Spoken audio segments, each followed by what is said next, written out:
Découvrons les fonctions. Les fonctions permettent avant tout de bien structurer notre code, de bien l'organiser. Parce qu'une fonction n'est rien d'autre qu'une portion de code qui se répète souvent dans notre code, dans le programme, que l'on a encapsulé dans une fonction et on lui a attribué un nom. Donc là où on a besoin de ce bloc de code-là, de ce bloc d'instruction-là, on n'a qu'à évoquer la fonction. Et une fonction réalise une et une seule tâche à la fois, a un seul but à la fois, a un seul objectif à la fois. Par exemple, vous pourrez calculer une fonction qui calcule vous pourrez plutôt créer une fonction qui calcule la somme de deux nombres. Cette fonction ne fera que calculer la somme de deux nombres. Vous pourrez aussi créer une fonction qui affiche bonjour, bienvenue à tout le monde. Bienvenue dans notre site. Cette fonction ne fera que ça. Vous pourrez aussi créer une fonction qui calcule la surface d'un rectangle. Et cette fonction ne fera que ça, le calcul de la surface d'un rectangle. Elle ne pourra pas calculer la surface d'un triangle. Donc, si vous créez une fonction, assurez-vous que cette fonction réalise une et une seule tâche à la fois. Ça permet de mieux structurer le code et de bien l'organiser. À travers les fonctions, on factorise le code. Parce que comme je l'ai dit, les morceaux de code qui se répètent souvent, on les encapsule dans une fonction et on lui donne un nom. Là où on a ces morceaux de code, à la place, on appelle cette fonction à travers son nom. Aussi simple que ça, comme on va le voir. Il faut noter qu'on peut dire qu'on a trois types de fonctions. On a trois catégories de fonctions.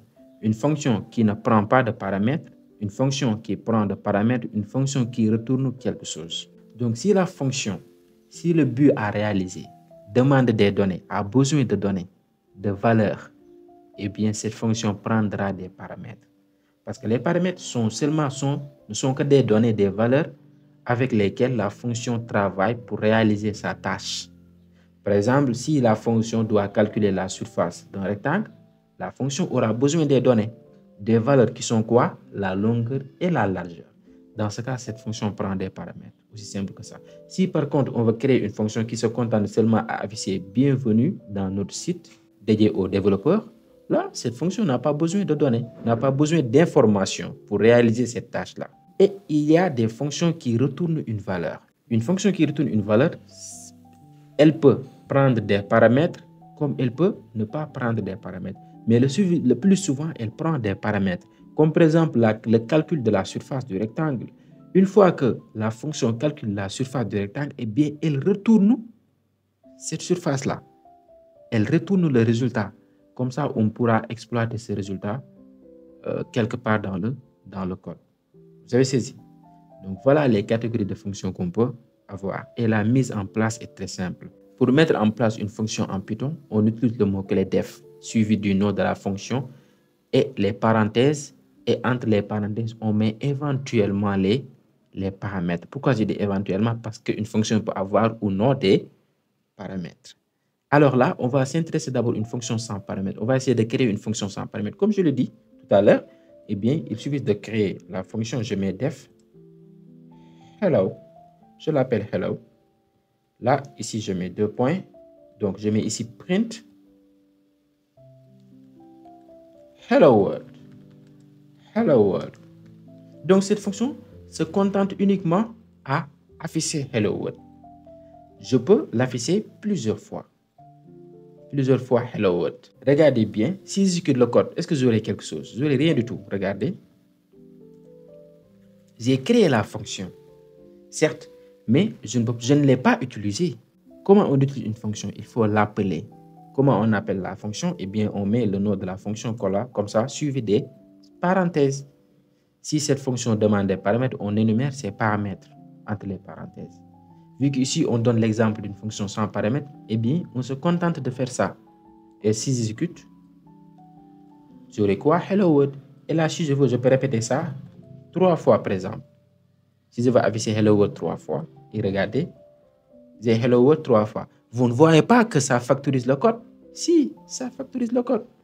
Par exemple, ici, si je mets un autre print bonjour tout le monde si tu es français. Vous avez vu? Et là, ici, au lieu de répéter ces deux instructions-là, comme ça,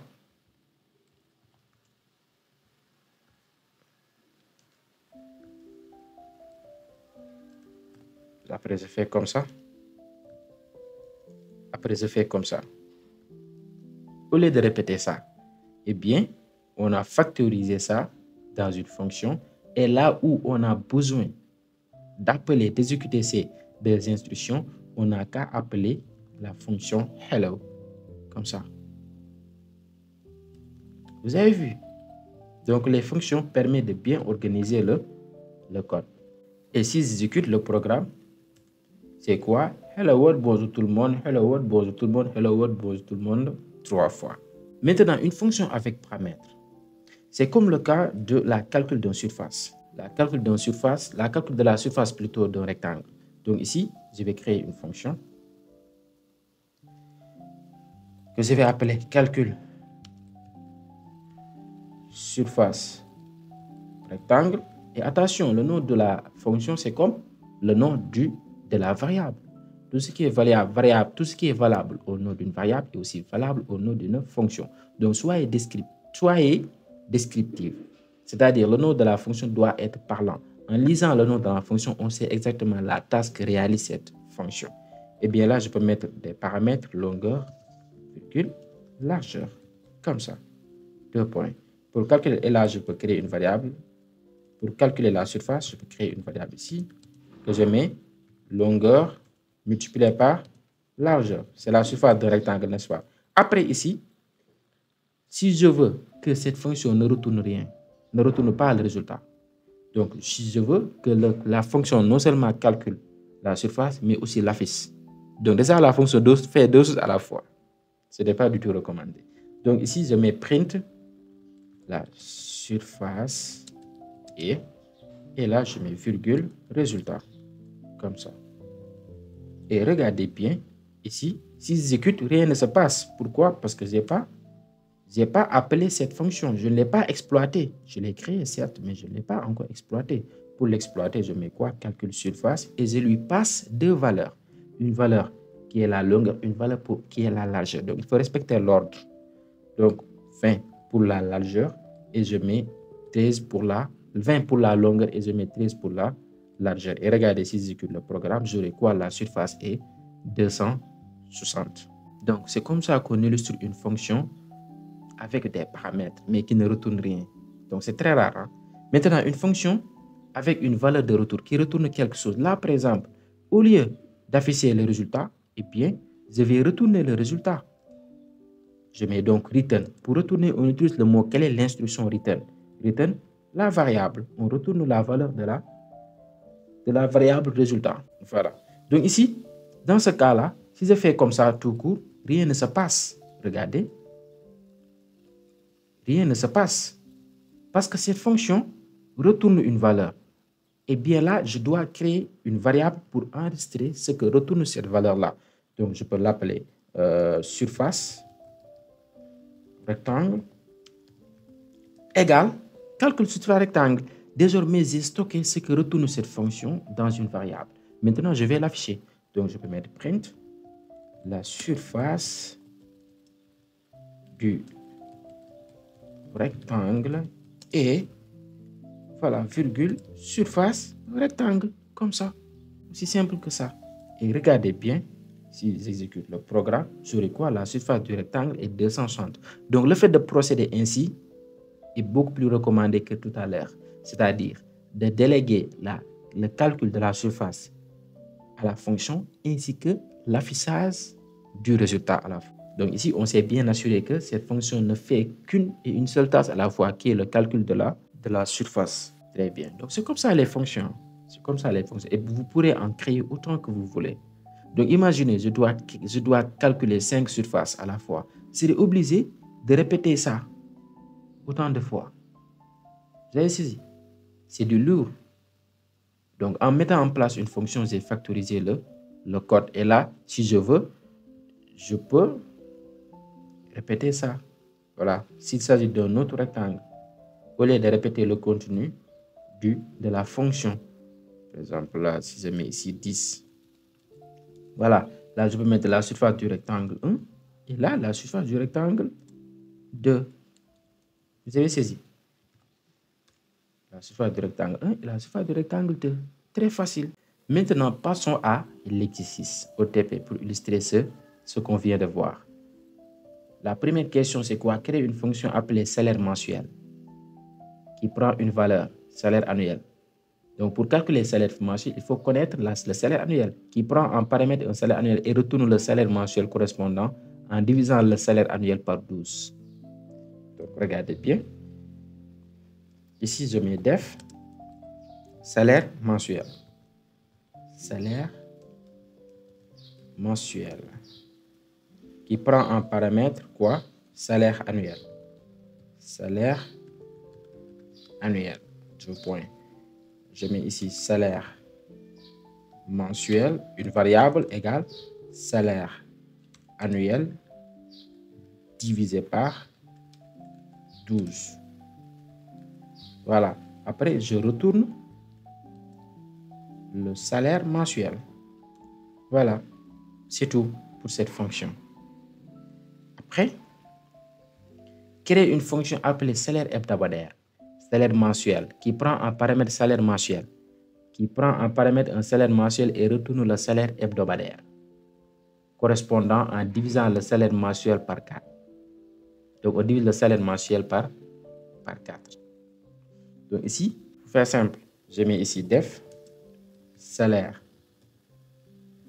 hebdomadaire.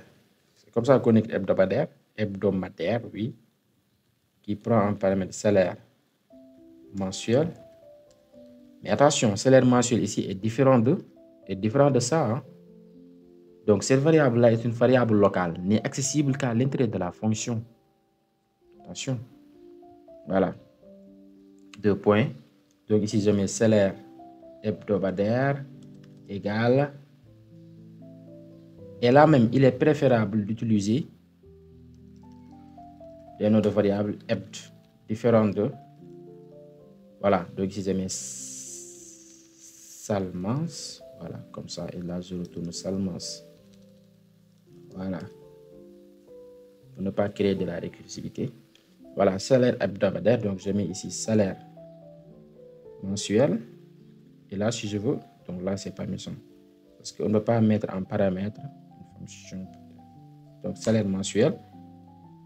Divisé par quoi? Divisé par combien? Par 4. Voilà. Après, je mets return sal hebd. Voilà.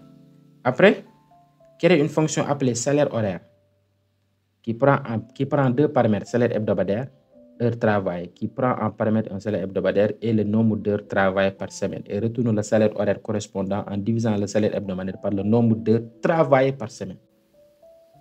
Par le nombre d'heures travaillées par semaine. Donc, je mets ici def, je l'appelle quoi?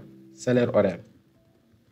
Salaire horaire qui prend en paramètre salaire hebdomadaire et quoi?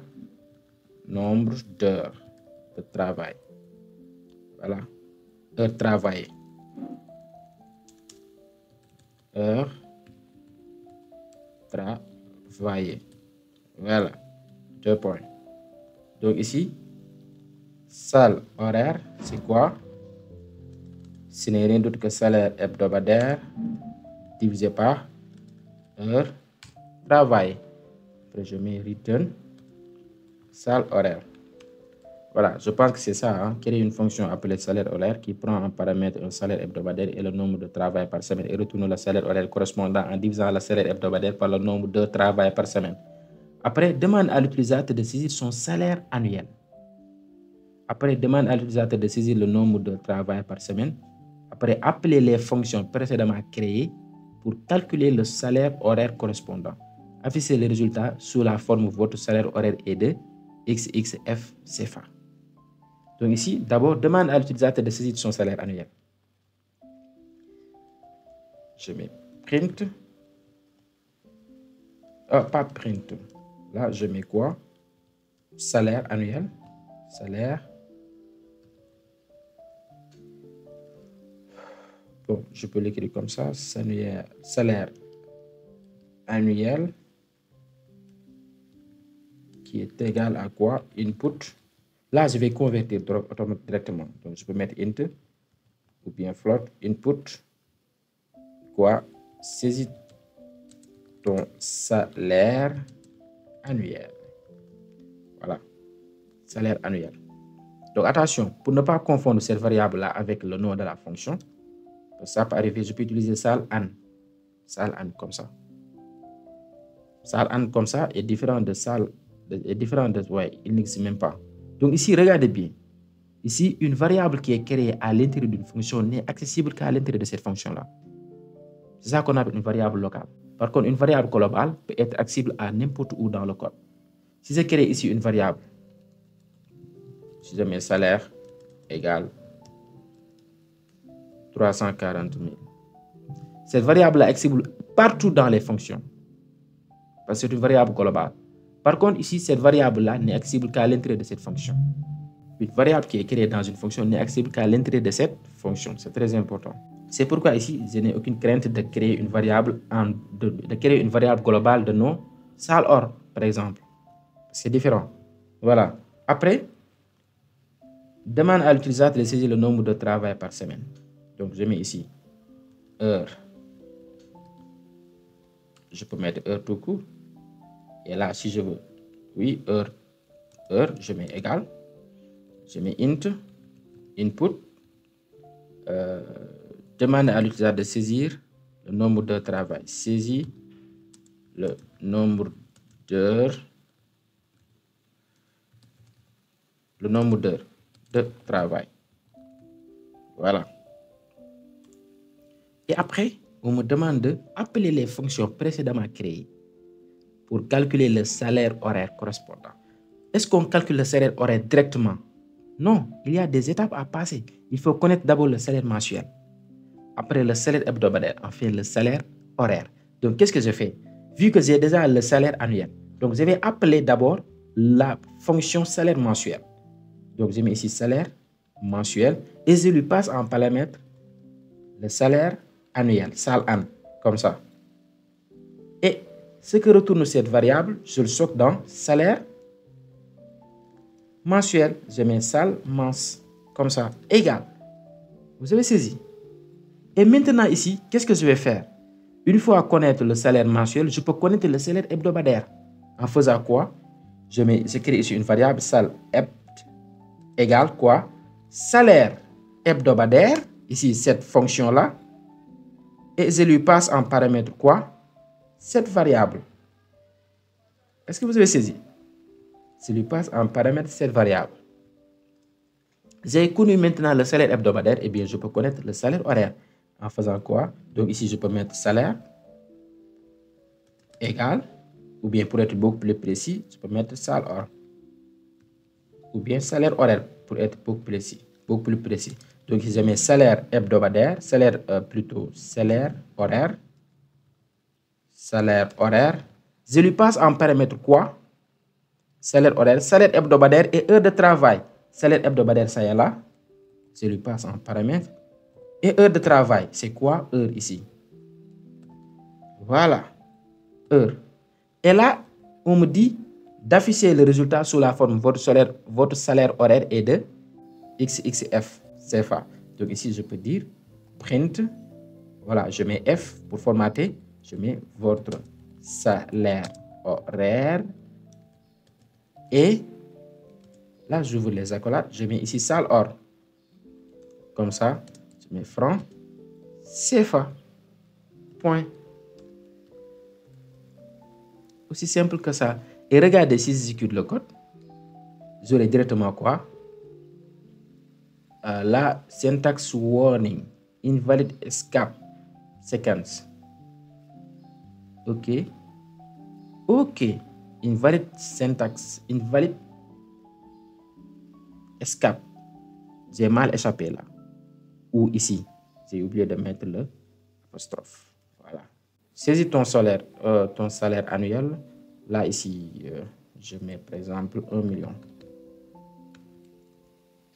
Saisis le nombre d'heures de travail par semaine. Je mets 35. Votre salaire hebdomadaire, c'est 500. Là, ici, j'ai mis combien? 1 million. Votre salaire hebdomadaire est 595 francs. Ok, ça c'est le salaire annuel. Ok, oui, chaque jour, chaque semaine, chaque jour, chaque heure plutôt, ça gagne 590, c'est logique. Et là, si je veux, je peux en profiter pour arrondir, n'est-ce pas? En convertissant ça par int. Donc, je mets ici, int. Voilà, salaire horaire. Donc ici, saisis ton salaire annuel, là, je peux mettre 2 points.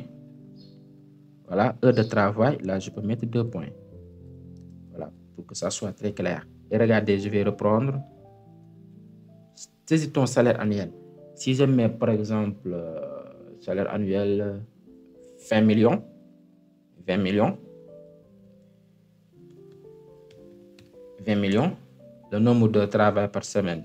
Si je mets 30 heures, j'aurai quoi? 13 888 francs par heure. Je suis payé 13 888 francs par heure. Et là, regardez bien ici.